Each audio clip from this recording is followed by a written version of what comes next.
So kay nahuman naman tagpamanlaw sa ato ang face. Ayan. Di ba kita ninyo itong kay akong liog. Dala ka. So mag next ta kani ato ang buhato. So kay wala koy gapas. So pwede ra nato itap-tap sa ato ang nawong. Itong nga liog. And then ana mas maayo ni siya kay dili siya manuknok og taman-taman di pareha sa katong naigapas. Naon siya. Then after pila ka minuto kay nauga naman ang ato ang face. Ato na pong isunod ang serum. Ayan. So magkuha lang ta. Ani ana and then ana. Kag mayon ra nato siya kay para ma-budget. Kay basig mapareha atong una bitaw na first time na ako ning gamit ani. Diyos ko marimar. Katong dako ani ako ang gipalit, wala ray 1 week nahurot na. Kay kada nawong kada face isa man jud siya ka. Kuan akong ginabutang. Siyempre first timer. So karon ikaduha na ni nako siya ka box dayon. Tawag anang sa firm meron akong gamit is undang gamit sa lansalaan. So mo to karon naka-decision ko na ako siyang padayon kay para makita na to og unsay iyahang resulta.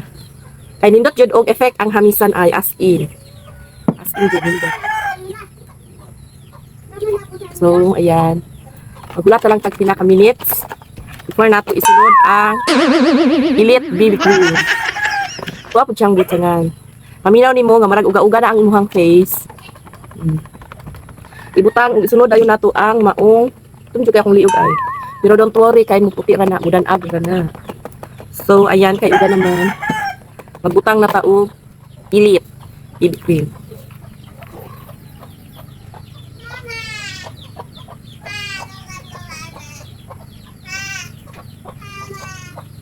Daghan kayo ako ang pagkabutang, Diyos ko. So kay saba man kay mong manok no. So among manok na lang ang mag-voice over ani. So ayan, ingon akong abat, kay nasubrahan ako og pamutang. Kay daghan ta kayo. Dili mo magpalabi og butang sa inyong toner diri sa liog no. Kay kato first timer bitaw na ako intawong gamit. Wala ka kahibalo nga sensitive day kayo ni ang ato ang liog. Diri dako kayo nagpula na ingon ko og nagperlinting romansa nga mara siya og tawag nga chikinini. So ingon nila chikinini pero dili to siya chikinini kun dili napaso siya sa toner kay pag human ako butang sa gapas, pag nilaw na ko ugan na, magbutang na po ko diri para sa akong liog. So dapat dili dito siya mao nga pagkagamit. So ayan. Pag human ani, pag maugan na, pwede po na to siya butangan og sunblock. Kay syempre, init ba kay diri sa work, sa pinagula kay kwarta.